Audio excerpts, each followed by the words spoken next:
Hello and welcome to JDM Simulations. I'm your host Jason Fleming, and today, if you haven't guessed already, we are in the MD11, classic MD11, which is unfortunately no longer in service, but nevertheless, it is still a classic and it's a joy to fly. Now we're already into the flight so far. We have our U's aligned, we have our external power connected, and we are almost ready to go. In matter of fact, we also have our flight plan inside the computer now, but with nothing really, no weights installed, no nothing really. It's just a very basic pre-flight. And this video, the purpose of this video was to kind of showcase the Pmdg Md11, so that if you want to get familiar with it, you can. If you want to buy it, that's also up to you. And I hope that this video helps you get a personal opinion on this plane. Now, to start with, like, the real plane, you know, if you know me, I like to hit you with a little bit of figures and stats inside in the plane, of the plane. So as we said before, this was MD11. This was the, I would say, child or offspring of the DC-10. And this was just a more modern version, updated automatic version of the DC-10.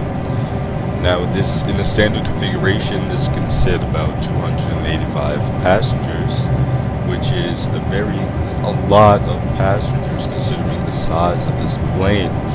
I would say it's a little bit bigger than the 767 that Matt did a video on, but it's more dense, I would say. Now, the outside, it looks as big, but in the inside it's way more dense and compact, but it's comfortable nevertheless.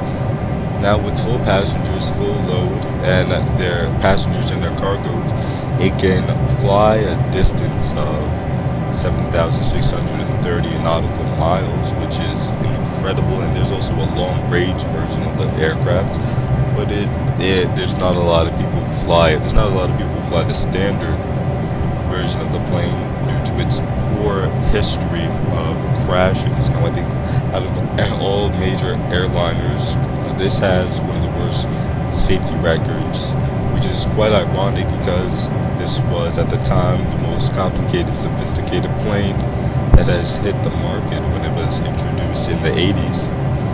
Now, its first flight was in January 10, 1990, first official flight, and it got certified in November of the same year. The main users of this aircraft are Lufthansa Cargo, UPS, and FedEx. So it's a cargo plane now because it's more or less unreliable for passengers. So, as I might have said before, we are going to take this plane in my next video. We're going to we'll show off the flight planning and takeoff from Zurich Airport, hence the Swiss International, livery.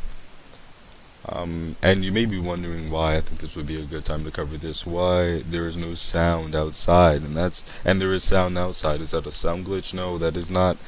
I have external power and external bleed air inside, configured up in this airplane so that I don't have to waste fuel with the APU or the engines running, so I can get the same amount of performance or inside the cockpit, because we need to keep this going so we can actually initialize the flight. Now, this would be done before the passengers actually got on board, and the final touch-ups and setups would be done as the vessel was going on board, as we were taxiing.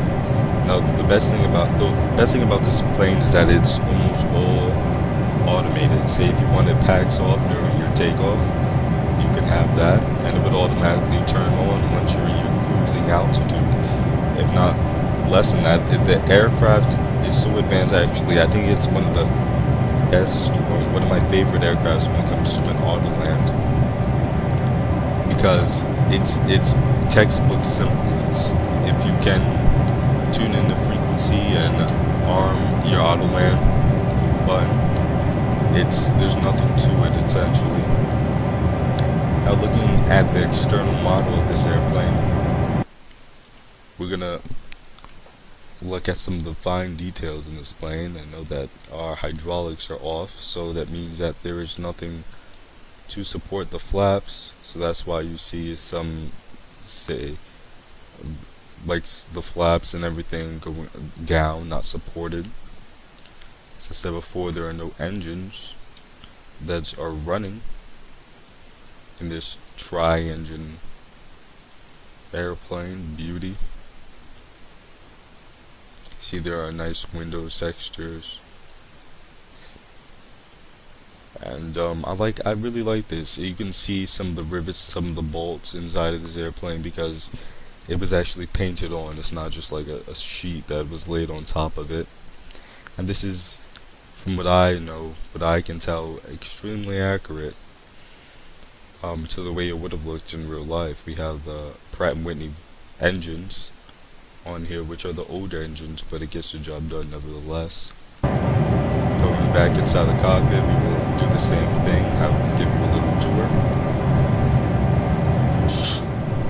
A little air test. I like this. I don't know if we can open up the windows or not, so that's a deduction of points off the bat. I think that is, although it serves no function, it's just a little nice to have that.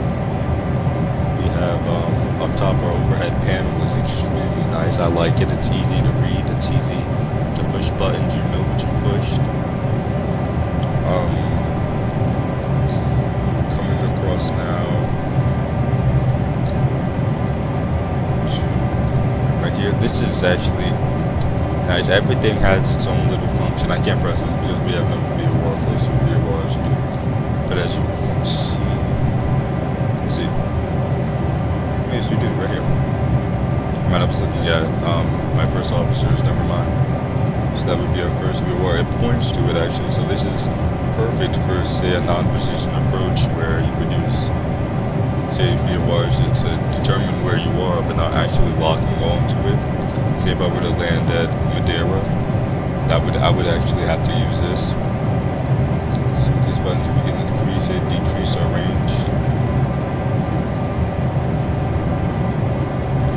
This is our altimeter. So for standard pressure, we're in the UK, so we're going to have to use hectopascals instead of, say, like 0.2992. So it's a little bit different, but we'll get the hang of it. I've been watching Angle of Attack, which I am not advertising, but I do suggest you pick it up if you're going to fly, say, PMDG 777. 737, 747, 767, MD-11. Very useful. You will get the gist of the airplane in no time if you actually sit down and pay attention to the video and watch it all over again. Now, coming to some things that I really like about this aircraft, some pros about this aircraft, is that it is a very weirdly balanced aircraft, not only in real life but in this game as well. So for approach and for takeoff, your speeds are relatively high to those even compared to a 747 or a 777, which are bigger than this aircraft. So you're gonna have to, say, take off, depending on your weight, sometimes in extreme cases with a headwind 170 knots, and landing at even if you're light, 150 knots, which is incredible, even at flaps 50, which this airplane does have. So your flaps go all the way to an angle of 50 degrees, and you're still gonna have to approach at such a high angle, which is incredible. And also this plane, I've flown level D, I've flown a 747, and this plane is nothing like those planes at all. Not even a 737. It's nothing. It's a completely unique plane. And if you're thinking about an air, maybe it's similar to an Airbus. It's not. I wish it was. That would have saved me a lot of time trying to learn this plane. It's not the same at all. So it's going to take a while for you to learn, but it is rewarding. Very rewarding. You know you can fly it. This plane is certified for a long range flight, short range flight, and a medium range flight, all the one depending on how you configure it. And it it doesn't take a lot, just loading up fuel in the right places, getting a balanced and correct center of gravity, and flying. So let's see. As I said before, we're gonna show you a sneak peek of our next video that I'll be doing, which is our flight. So we go over to plan mode and hit up FMS or McD, which I like to call it. Let's see. So we're just gonna show you a little bit of the flight plan. I haven't put out a SID yet. We're gonna wait for ATC to assign us one. Just a little look at our flight plan. Right here we are across the ocean.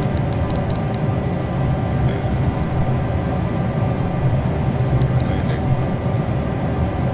So we want to keep in mind that when we're around here, we're gonna want to slow down actually tremendously, because we're gonna turn in less than, say, 30 miles away. We're going to be touching down, so that's going to be a concern, but it shouldn't be that hard and difficult.